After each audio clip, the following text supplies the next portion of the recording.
6000 யூனிட்டுக்கு ஆவரேஜாக 10 ரூபான்னு வச்சாலும் 60,000 ரூபாய் யூனிட் நீங்கள் கட்ட வேண்டியதாக இருக்கும். 60,000 ரூபா ஃபேக்ட்ரியாக வச்சு நடத்திட்டு இருக்கேன். 6000 யூனிட்டுக்கு.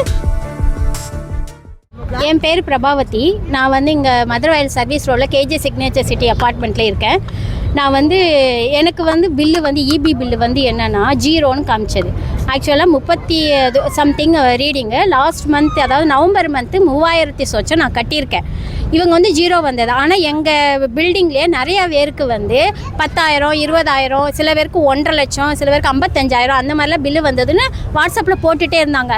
அப்போ தான் எனக்கு சாக்காச்சு, என்னடா நம்மளுக்கு இன்னும் பில்லு வரலையே நான் பார்த்துட்டே இருந்தேன். சடனாக எனக்கு சண்டே அன்றைக்கி நான் பில்லு பார்க்குறேன் 0ன்னு வந்தது. என்னடா நம்மளுக்கு 0 வந்தேன்னு அப்புறம் மொத்தமாக தூக்கி ஃபைனை போட்டுருவாங்களேன்னு நான் இபி ஆஃபீஸ்க்கு நேற்று போய் பார்த்து கேட்டேன். அதுக்கு ஏஐ என்ன சொல்கிறாங்க, உங்களுக்கு இன்னும் ரீடிங்கே எடுக்கலாமா அப்படின்ட்டு உடனே சடனாக வந்து ஒரு ஆள் அனுப்புகிறாங்க என் பின்னாடி. நான் ஓடி பிடிச்சி வந்து பார்த்தா எனக்கு 6000 யூனிட் அவங்க ரீடிங் எடுத்தது வந்து 14th 1 எடுத்திருக்காங்க. டியூ டேட் 7 போட்டிருக்கு, 0ன்னு காமிக்குது. இப்போ இங்கே வந்து ரீடிங் காமிக்கும் போது 6000 யூனிட் இருக்குது மேடம், நீங்கள் 6000 யூனிட்டுக்கு ஆவரேஜாக 10 ரூபான்னு வச்சாலும் 60,000 ரூபா யூனிட் நீங்கள் கட்ட வேண்டியதாக இருக்கும். 60,000 ரூபா ஃபைனு. எப்படி ஒரு 15 நாளைக்கு எனக்கு 60,000? நான் என்ன இதுவாக ஃபேக்ட்ரியாக வச்சு நடத்திட்டு இருக்கேன் 6000 யூனிட்டுக்கு? நான் வந்து அவங்க என்ன சொல்கிறான், அந்த இது ரீடிங் எடுத்த பையன் என்ன சொல்கிறான்னா, மேடம் நீங்கள் வந்து இந்த 6000 யூனிட்டு நியர்லி 60,000 வரும்ல, நீங்கள் ஒன் டைம் பே பண்ணுறீங்களா இல்லை இது இன்ஸ்டால்மெண்ட்டில் பே பண்ணுறீங்களா மேடம்? அங்கே போய் அந்த இபி ஆஃபீஸில் போயிட்டு மேடம்கிட்ட பேசுங்க, அவங்க உடனே பில்லு ஜென்ரேட் பண்ணுவாங்க. ஆனால் இது வரைக்கும் எனக்கு பில்லு ஜென்ரேட் ஆகலை. நான் உடனே என்ன பண்ணிட்டேன், சரிங்கன்னு சொல்லிட்டு விட்டுட்டேன். அதுக்கப்புறம் நான் யோசிச்சு பார்த்தேன், நான் ஏன் 60,000 ரூபா பில்லுக்கு பே பண்ணணும்? நான் வந்து எங்கள் அம்மாவும் நானும் இருக்கோம். எங்கள் அம்மா பென்ஷன் வாங்குறாங்க, நாங்கள் 2 பேர் தான் வீட்டில் இருக்கோம். இது வரைக்கும் நாங்கள் ஏசி யூஸ் பண்ணலை. ஏன்னா இந்த கோல்டுக்கு ஃபேனே ஆஃப் பண்ணிவிட்டு நாங்கள் உட்காந்துருக்கோம். ஒரு ஃப்ரிட்ஜு தான் இருக்குது. நான் ஏன் 60,000 ரூபா பில்லு பே பண்ணணும்? அதனால் நான் என்ன சொன்னேன், சிஎம் செல்லுக்கு கம்ப்ளைண்ட் பண்ணிவிட்டேன். அதுக்கு ஒரு ப்ரூஃப் என்கிட்ட இருக்குது, மெசேஜும் வந்துருச்சு. அங்கே அந்த இன்ஜினியர் என்ன சொல்கிறாங்கன்னா, மேடம் எங்கள் வந்து ரீடிங் எடுத்தவங்க தப்பாக எடுத்துட்டாங்க, 2024லேருந்து தப்பாக எடுத்துட்டாங்க, அதனால் நாங்கள் வேலையை விட்டு தூக்கிட்டோம். அவங்க வேலையை விட்டு தூக்கிட்டா சஃபர் ஆகிறது நாங்கங்க. நான் வந்து எனக்கு பயம்லாம் நான் படவேங்க. நான் ஏன் பயப்படணும்? நான் செலவழிச்சேன்னா நான் பயப்படணும். நான் அவ்வளோ யூனிட் கூட எனக்கு ஆகாது. 2 பேர் இருக்கிறதுக்கு நான் ஏன் அவ்வளோ யூனிட் நான் பே பண்ணுற மாதிரி இருக்கும்?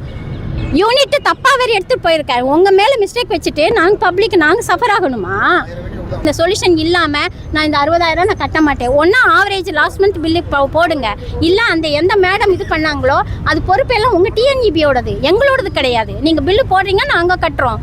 நாங்கள் எக்ஸ்ட்ராவாக கட்டணும். ஏசியை நாங்கள் யூஸ் பண்ணுறதில்ல, washing machine weekly once. So ரொம்ப ரேராக தான் வந்து வீட்லேயுமே இருந்தோம். ஸோ 1000 யூனிட்ஸ்க்கு பாசிபிளே இல்லை. ஓகே, என்கொயரி பண்ணுவோன்னு சொல்லி இபி ஆஃபீஸ்க்கு ஃபோன் அடித்தா அவங்க என்ன சொல்கிறாங்கன்னா, மேம் இந்த தடவை கட்டிடுங்க, 7,000 கட்டிடுங்க, இல்லைனா உங்களுக்கு பவர் சப்ளை வந்து கட் பண்ணிடுவாங்க. நெக்ஸ்ட் டைம் வந்து 1ஆம் தேதியிலேருந்தே நீங்கள் வந்து உங்கள் மீட்டர் பக்கத்துலேயே போய் உட்காந்துக்கோங்க. அவங்க வந்து ரீடிங் எடுக்க வரப்போ லாஸ்ட் டைம் ரீடிங்கை நோட் பண்ணிக்கோங்க. அப்போ பார்த்துட்டு ஏன் இவ்வளோ ஆச்சுன்னு அப்போ நீங்கள் வந்து கம்ப்ளைண்ட் பண்ணிக்கலாம். இப்போ முதல்ல இந்த தடவை கட்டி முடிச்சுருங்க. ஸோ இது வந்து ஆன்சர் கிடையாது, சரியா? ஸோ இது எப்படி வந்து ஒரு ஆன்சர் ஆகும்? என்கொயரிக்கு வந்து this is not the answer.